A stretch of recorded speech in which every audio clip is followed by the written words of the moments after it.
हरे कृष्णा, राधे राधे। कृष्ण दास के चैनल में आप सभी का स्वागत है। और आप सब कैसे हैं? कान्हा जी की कृपा से आप सब ठीक होंगे। और आप पढ़ रही हो मैं 14वां अध्याय। और आप हमेशा की तरह जो जगह लेना, धूपबत्ती जगह लेना, तिल ले लेना। और तिल मैंने हाथ में ले लिए हैं और लोटे में भी डाल लिए हैं, ये देखिए। ठीक है, तो चलिए शुरू करते हैं। पहले तुलसी माता हे सुखदाता, तुम हो कृष्ण की प्यारी, जो जगह हम तेरी दिन रात ये भक्ति है मेरी। तुलसी माँ की श्री चरणों का नाम करते हुए स्वीकार कीजिए। तो पढ़ते हैं 14वां अध्याय। तो कोई अध्याय थोड़ा सा बड़ा होता है, जिसको वीडियो इसलिए थोड़ी लंबी होती है, और कोई छोटा होता है क्योंकि स्टोरी होती है पूरी फिर हमें पूरी सुनानी पड़ती है। ठीक है जी, बोलो तुलसी माता की जय, श्री हरि विष्णु भगवान की। हे राजन, महर्षि नारद बोले, इस प्रकार जब जलंधर ने देखा कि भगवान शिव उसकी माया में फंस गए हैं, तो उसने महादेव का रूप धारण कर लिया और पार्वती जी के पास जा पहुंचा तथा पार्वती जी की सुंदरता को देखकर कामांध हो उठा। माँ पार्वती ने जब भगवान शिव को देखा तो उनके सम्मान हेतु उठकर खड़ी हो गई, मगर तत्क्षण भी उन्होंने जान लिया कि भगवान शिव के वेश में यह मायावी राक्षस जलंधर है। अतः वे तुरंत ही वहां से अंतर्धान हो गए। तब निराश होकर जलंधर पुनः युद्ध क्षेत्र में आ धमका। जलंधर के चले जाने के पश्चात माँ पार्वती ने भगवान श्री हरि विष्णु का स्मरण किया। वे तत्काल उपस्थित हो गए और जलंधर की करतूत जानकर उन्होंने उसके शीघ्र ही मारे जाने का आश्वासन दिया। अब भगवान विष्णु विचार करने लगे कि जलंधर ने स्वयं ही अपनी मृत्यु का मार्ग बता दिया है। वह दुष्ट वृंदा के पति व धर्म के कारण ही मृत्यु को प्राप्त नहीं हो रहा है। अतः देवताओं के हित एवं अपने भक्तों की रक्षा के लिए हमें ही वृंदा को उसके धर्म से डिगाने का घोर अपराध करना होगा, क्योंकि ऐसा किए बिना यह दुष्ट नहीं मारा जाएगा। इससे पार्वती जी पर कुदृष्टि डालकर अपनी पत्नी के प्रति भी घोर अपराध और विश्वासघात किया है। इसे दंड मिलना ही चाहिए। उधर भगवान शिव और जलंधर में फिर से भयानक युद्ध होने लगा था। यहाँ तक कि कथा सुनकर राजा पृथु ने बड़े ही विनीत भाव से महर्षि नारद से पूछा, हे मुनीश्वर, भगवान विष्णु तो धर्म मर्यादा को दृढ़ करने वाले हैं, फिर उन्होंने वृंदा का धर्म नष्ट करने की बात कैसे सोची? और कृपा कर यह बताइए कि आपने जलंधर को माँ पार्वती की ओर क्यों आकर्षित किया? यह प्रश्न सुनकर तत्वज्ञानी नारद जी ने कहा, हे महाराज पृथु, देवताओं को परास्त कर तीनों लोकों पर अपना राज्य कायम कर जलंधर अहंकार से भर गया था और धर्म की मर्यादा तोड़ रहा था। इसलिए उसकी मृत्यु आवश्यक समझकर हमने उसे भगवान शिव के युद्ध करने के लिए प्रेरित किया। भगवान शिव अकारण उसे भला क्यों मारते, जबकि ब्रह्मा जी के अनुसार उसकी मृत्यु उन्हीं के हाथों होनी थी। इसलिए हमने उन्हें उस ओर प्रेरित किया। जहाँ तक भगवान विष्णु का वृंदा का धर्म नष्ट करने वाली बात है, तो सुनो। पत्नी चाहे कितनी भी पतिव्रता क्यों न हो, यदि वह पति के अनैतिक कार्यों में उसका समर्थन करती है तो यह भी अधर्म है, इसलिए दंडनीय है। यदि पति पत्नी के तेज का अनैतिक लाभ उठाए तो धर्म स्थापना के लिए पत्नी का तेज कम करना आवश्यक हो जाता है। हे राजन, अब आगे की कथा सुनो। कथा का प्रसंग आगे बढ़ाते हुए नारद जी बोले, इधर भोलेनाथ और जलंधर में भयंकर युद्ध चल रहा था और उधर जलंधर के दुष्कर्मों के फलस्वरूप वृंदा एक भयानक स्वप्न देख रही थी। स्वप्न में उसने देखा कि उसका पति सारे शरीर पर तेल मले नंग धड़ंग भैंसे पर सवार हो प्रेतों के साथ दक्षिण दिशा की ओर गमन कर रहा था। यह देखकर वृंदा की आंख खुल गई।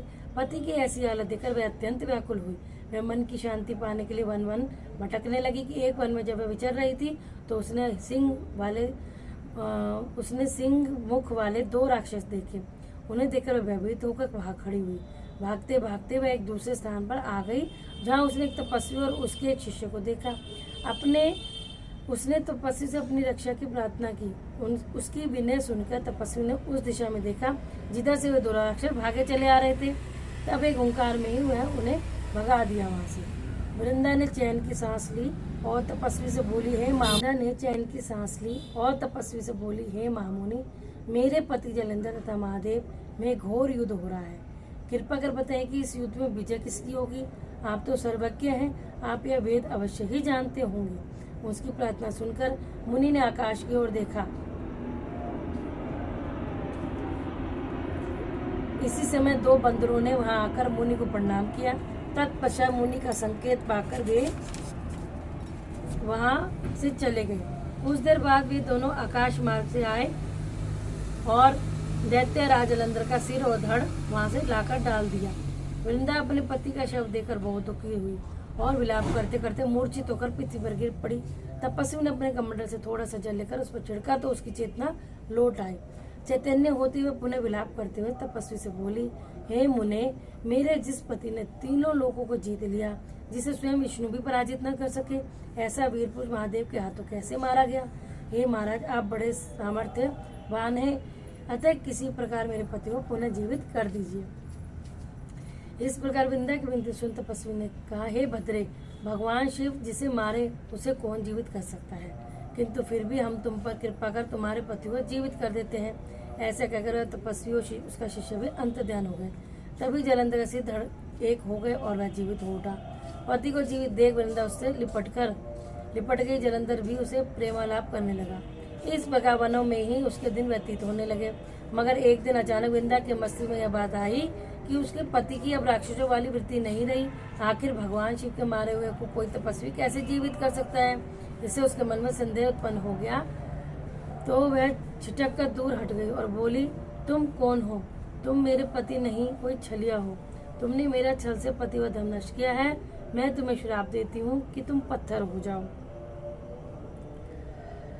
हे राजन, यहाँ तक की कथा सुनाने के बाद नारद जी बोले, भगवान विष्णु ही वे तपस्वी थे जिन्होंने देवताओं तथा अपने भक्तों की रक्षा हेतु वृंदा का धर्म नष्ट किया, क्योंकि दैत्यराज जलंधर उसे तेज से ही नहीं मारा जा रहा था, किंतु इस प्रकार छल करके वे मन ही मन बहुत दुखी थे।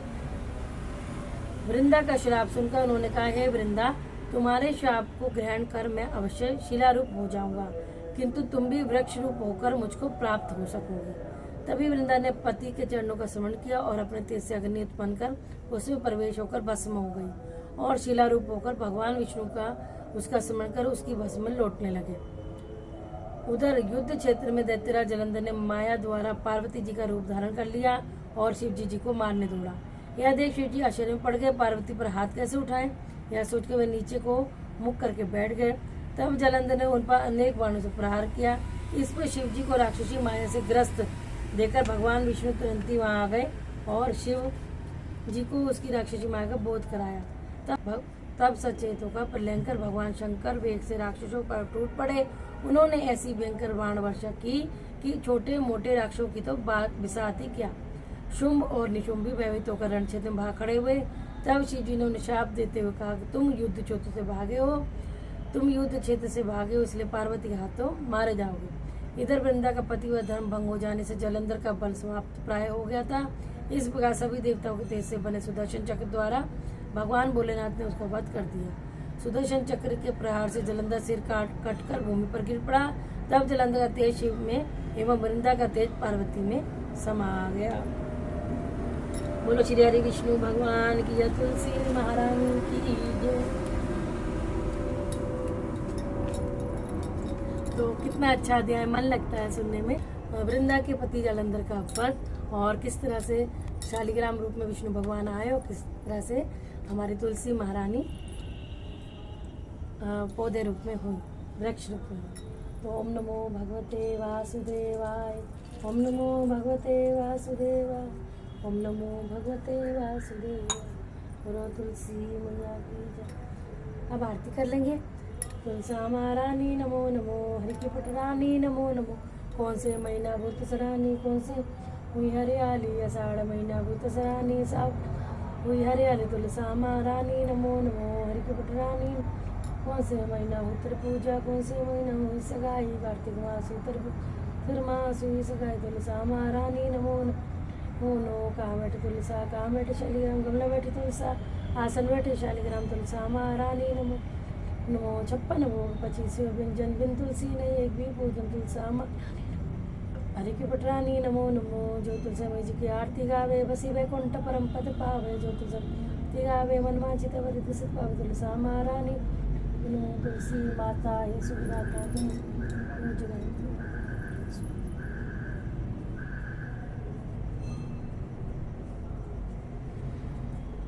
तो आरती आप सब भी लीजिए। स्वस्थ रहिए, मस्त रहिए और इसी तरह श्री हरि विष्णु भगवान से की सेवा में जुड़े रहिए, तुलसी माता की सेवा में जुड़े रहिए और श्री राधा रानी के श्री चरणों की सेवा पाइए।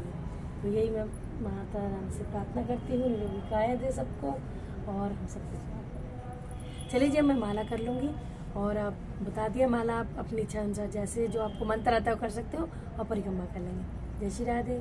अच्छी लगी हो कथा तो जरूर से शेयर करना, लाइक करना, कमेंट करना और जिन जो न्यू है मेरे चैनल पे उन्हें सब्सक्राइब कर लेना भाई मेरे चैनल को, या फिर करवा भी देना। जय श्री राधे।